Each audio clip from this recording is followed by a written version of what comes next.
Welcome. We got Brian, Oh, Linda, and Tracy here today from Optimedia. And you'll kind of get an idea of what Brian does today because he's going to be telling us a little bit of something. I just basically criticized Brian. That's my primary goal. as And as then my wife or as Tracy is very supportive of both of us. okay, There you go. right. That's who we are. But no, but this is the first part of a short series that we decided we wanted to do about like what benefited our clients the most in 2024, with the idea being with takeaways that we could apply to 2025. And since we have B2B clients, B2C clients, everybody's on different platforms doing different strategies, we thought we'd break it down into littler chunks so that if you don't care about B2C stuff, don't worry. You'll be happy today because today What? Brian is going to talk to us about What? what he felt worked best or some of the challenges and solutions he dealt with in 2024 for a global B2B client that was primarily selling a service-oriented business. Yes. Take it away, Brian. Oh, and I'm going to take it away from you forever. Away from I'm me. taking You everything. wish. You wish. Okay, you wish. It's like the 12-year-old come back. No, you. All right. But yeah, so we're going to talk about this is our what worked well for clients in 2024, which already sounds outdated. I I didn't like 2025 for the first 2 days, but now I like it. This is a client where they have a whole bunch of different offices around the world, different cultures that they're selling a similar service to. And we manage 6 different countries with Google ads, LinkedIn ads, Microsoft ads, kind of like we're conducting a global orchestra. What a great metaphor. Do you like that metaphor? Or Excellent. simile. That's a simile. Yes, You very said good. kind I don't know why they have 2 different names for them because just all you had to do is put like. of as. Okay. As in, so we coordinate the advertising for 6 different countries. 6 countries. That's got to be a little challenging. Just the idea of coordinating 6 different countries. I think of getting 6 different people within a single company in one country to connect. No, because there's a good 2 or 3 per country. So Yeah. it's really like having 12 stakeholders and really 6 different clients. But it's interesting because my thing always is test stuff and see what works. And one of the reasons we went into this and we're going to coordinate multiple countries is to see what works in multiple countries so that we can learn, they can learn from each other. And we certainly did a lot of that. But also it's clear there are certain things that only work in certain countries. So you still have to localize, you still have to test, right? It So does- yeah. when you say testing, do you mean just like A/B split tests of different ad creative? Yeah. So scientific marketing, really, which originally the first book I read on this was Scientific Advertising by Claude Hopkins, which was written in the 30s, 1930s. So almost 100 years old that the idea of having a scientific approach to marketing has been around, but like many things, it hasn't completely taken hold. And so the great thing about these ad platforms is that we can test keywords, we can test other placements, we can test video, images, text, all kinds of different things. So we might use slightly different words in different countries. We have different accents too, even though all of the countries we manage are English speaking. If somebody's got a video with an Irish accent, it may not work in the US, right? Or it might work in Boston or whatever, but you got to localize your content as well, which, So were they all English speaking for yeah, the most part? yeah, they're all Okay. English speaking. Okay. Yeah.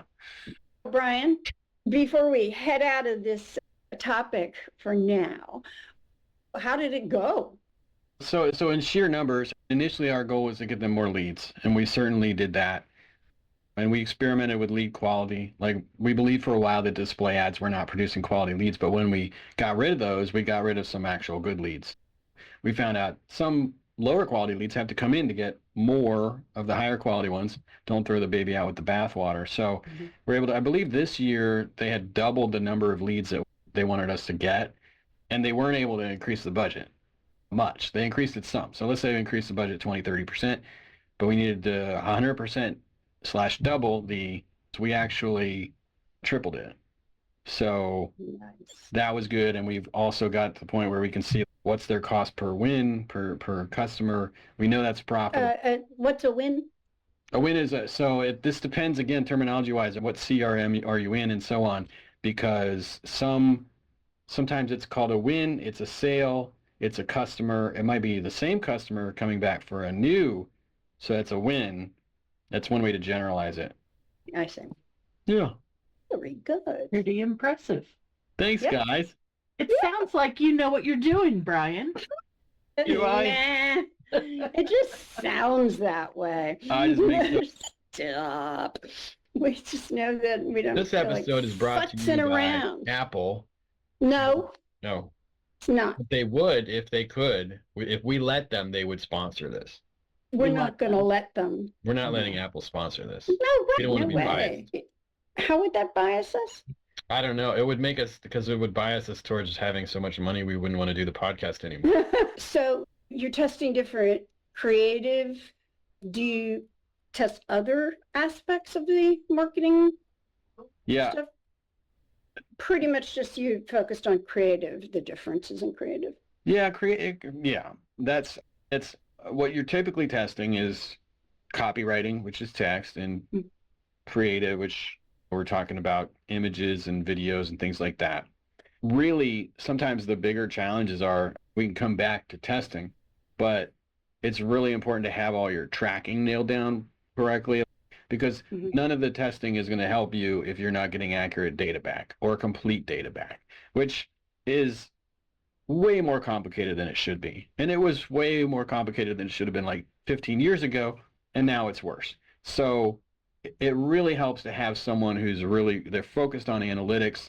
Having someone in the company or in the consulting sphere that can look at everything that's coming in, like where's emails coming in, ads, LinkedIn ads, organic, all kinds of stuff is coming into the website. And then is it getting tracked properly? Is that data going back to the platforms properly? If you get a CRM involved, is that talking to your ad platforms and not just the ad platforms talking to the CRM? And yeah. you were mostly generating leads. Yes, this Was is that the primary right. goal for this client?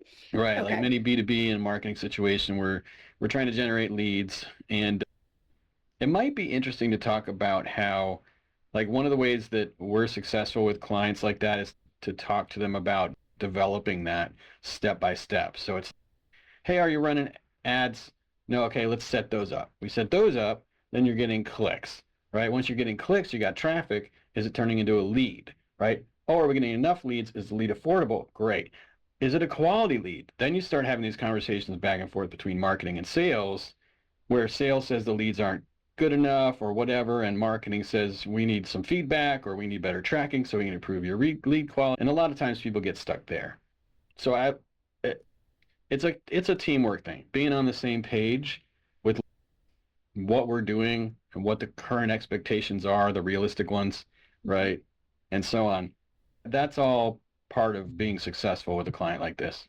And you're talking about tracking on a couple different levels. You're talking about tracking, say, in the example of ads, the ad platform tracking, making sure that is correct with G4, with the analytics being collected from this on the server side, or yeah, unfortunately there's like individual setup with almost every relationship between the analytics. So you may have a form on your website and that gets submitted. Did that send any data?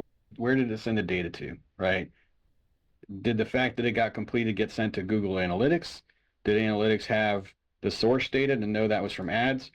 And then same deal with, you may have Google Tag Manager in place to manage all these things that are on your website. This is other layer of stuff beyond Google Ads. And Google Analytics is Google Tag Manager, which is a whole language, and it's become so complicated. You have to have an expert to sometimes go in and even understand how it was set up for a company. Right. Yeah. And then if the wrong person changes something in there, it breaks a bunch of stuff. Let's say you want to start using CRM instead of the forms you've been using before the CRM. Does that break anything, right? So there has to be, to succeed with this, let's say you don't have enough cooks, like you're at a big restaurant, you don't have a sous chef, you don't have a master chef, you don't have, I don't know the other types of chefs, but in that case, like at our home, Linda, sometimes two people is too many cooks in the kitchen. Too many cooks. But that when you get into this complicated situation, you've got different types of experts to do this stuff. And then really one of the biggest mistakes I see sometimes is people, they don't even know all those mistakes are possible, right? Yeah. It's like driving blind or driving on a mountain road where there's no guardrail, right? And it's like, why are we falling into a ravine? I don't know. I didn't know that was a Yeah. possibility. So, And did they, when you started with them, did they all use, in the different countries, all use the same CRM? now, Or those that do, it's not most of them, but those that do use the same CRM, and Yeah. of course they're set up differently, right? So there's, again, it's like the same page kind of thing. But sometimes within your team, you can do it your way, they can do their way, it doesn't matter. But I have to know all the ways that it's being done.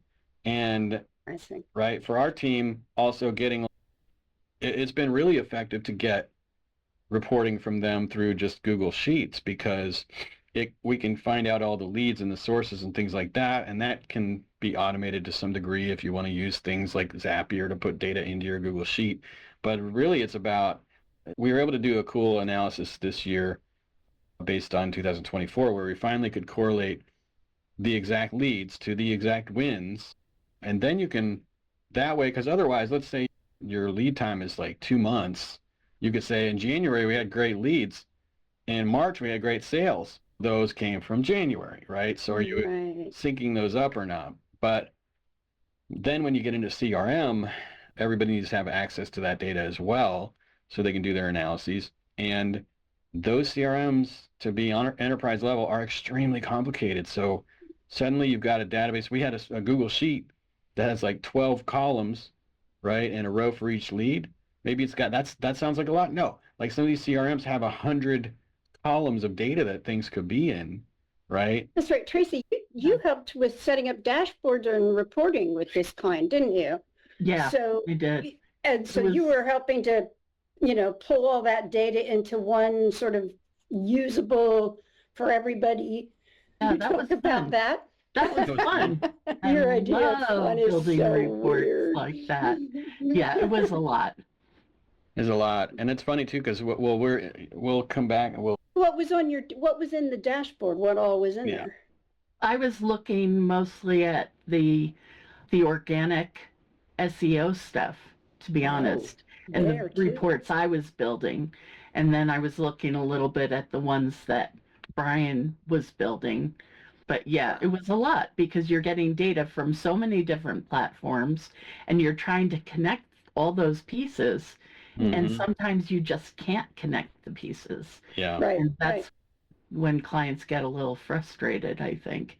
And Well, sometimes it's But funny it's when we great that you can filter all of that data and it was meaningful to you, Brian, so that you could then actually take action and improve the quality of their lead and yeah, and it's and their sometimes like overall dashboards are sales. great. Dashboards are great, but sometimes this is the elephants with the blind men with the elephant thing. And if you Yeah. don't know what that is, that all these blind men are feeling different parts of the elephant. So that is it a trunk or a snake? Is it the side of the elephant or is it a wall and so on? But sometimes we go look at the Google GA4's analytics on multi-touch point attribution, like which source was involved with which thing, how much on one lead, how many, it could be like Yeah. 6 email steps and 2 Google ad steps to get that lead. And we're able to look at that there. We're not able to look at that anywhere else. We can't put it in a dashboard Right. easily.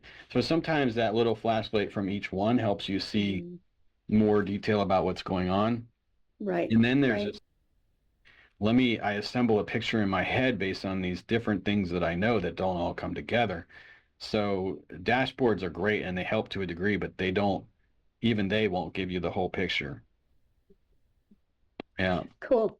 We love data. I love data. I do. You really data driven. Your decisions were really data driven to drive them along. You you mentioned testing earlier, just in that using, and that makes sense, right? You look at do things, look at the data, and that you did that with copywriting, creative, and stuff. Did you test audiences? Did you compare and contrast platforms too? Yes. Yeah, we do. Especially it depends on the platform. Like with Google Ads, a lot of things are keywords, and then sometimes it's a lot of people just think that Google Ads are only keywords, that it's all about keywords, but they got all the display ads that show up other places, and you choose those audiences through like lifestyle or business attributes and different. There's a page that I think has the 4,000 options that you have for targeting display ads, which is crazy. But that's one level of complexity we have to understand and manage to target the right places. Then with YouTube ads, you can target not just the keywords people are searching on YouTube, but it will know what they've searched for on google.com as well. And that's a good place to get some stuff there with different audiences. With LinkedIn, it's completely different because you can target companies of a certain size. It makes me want to say people of a certain age, certain ages, industries, job titles, things like that. So again, that's another thing, like the different flashlights we can put onto the topic, because there are things we can target with LinkedIn we can't target on Google, but that changes what creative we want to have on LinkedIn because we know they are this job title, they are this industry, whatever, but we don't know that on Google, so we're not doing the creative that way there. And this is why, let me just pull out one of my tiny rants, which is why I don't believe first ask why. I don't care why you do what you do, unless it's to help your customers. That should be why you do what you do. Make money, help your customers. So really what matters is who is your customer, not why you do what you do, and what do you do to help them.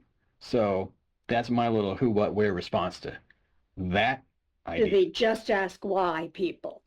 First ask why. First, they are, maybe they First are ask just why. ask why. Some people just ask They why. should also ask Here's who my and why. what. Yeah, And who, how. what, where, when, and how. And sometimes why. Okay. Yeah. No, I meant that was like a joke about I the know. vowels. Okay. Anyway. Yeah. Grammar jokes, A-E-I-O-U, spelling and jokes. I'm sometimes sorry. I just ask think. why. Spelling jokes are very popular. I have no words for you. I have no words for I have all you. the words for you. He has delusions of grammar. I have one word for you, and that is damn, because evidently my friends Linda and Tracy got together to decide what you can and can't do on the We podcast. did not get You together. are only I just allowed decided that by myself. damn. Yeah. That's damning, damnable, you damn face. And that's the only swear word we're allowed to use on here, so I just wanted to point that out. And maybe we shouldn't even use that one. Dang it. I know. Dang it. Use dang That's it the and name of the darn it. podcast. All right, Dang I'm it, Rock and changing that Topian. rule. Dang it, media. Yeah. All right. Oh, you also said you did MS ads, and Microsoft. nobody ever talks about Microsoft ads anymore, really, at least in the general. So why was Microsoft ads in this case in particular? And let's clarify, that's the same as Bing. A lot of people still call it Bing ads, or they call it Google AdWords. They call it Google AdWords, but it's Google ads. So anyway, but yeah, Bing or Microsoft ads are great. If you're doing well with Google, you can actually import the same structure and settings over to Bing. You have to change some things around to get it to work well, but you do the same thing with Meta. You can import all your Facebook and Meta, IG stuff too. Oh, wait, to Microsoft? Both to Google and to Microsoft. Okay, cool. Yeah. So that's a good way to start. Like mostly you want to exhaust Google if you can. If you want more volume, you can go to Microsoft/Bing.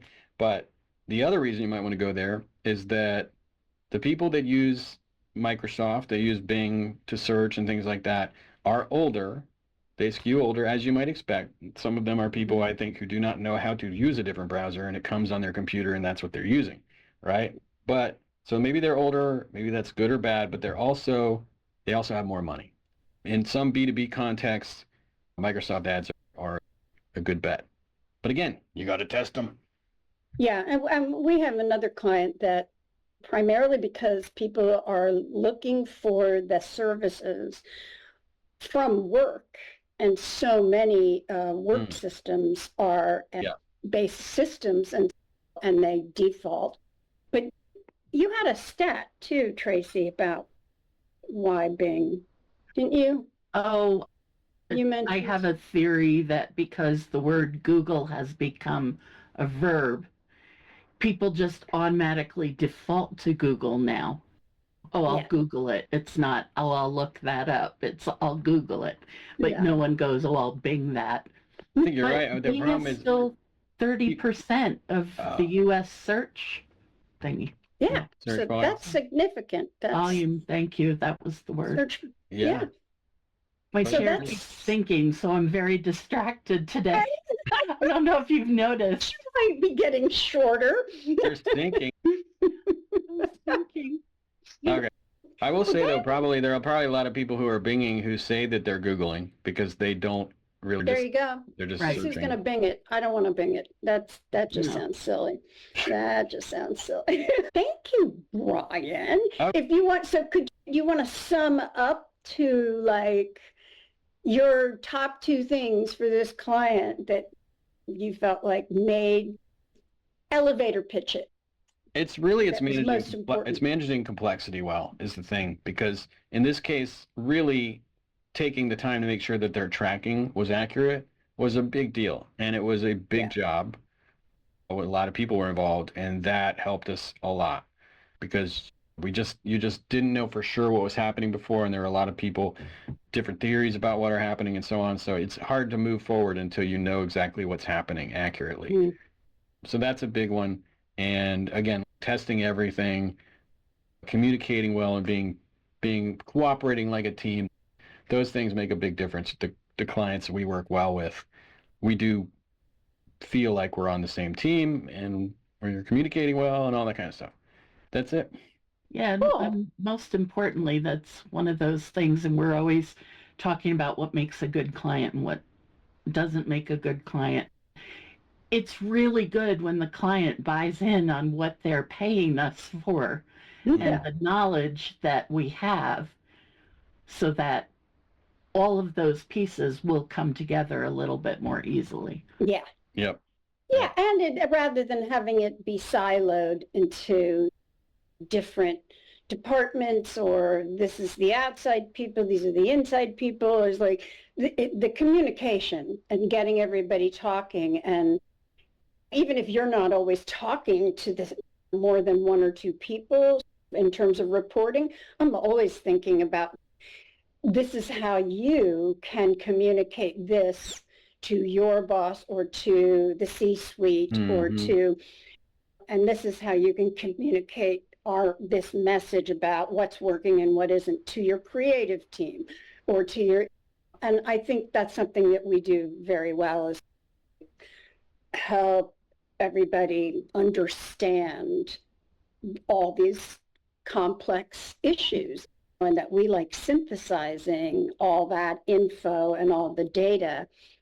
And some companies love just as much data back. They like seeing all that. Others, it's just give us the gist, tell us and what to do.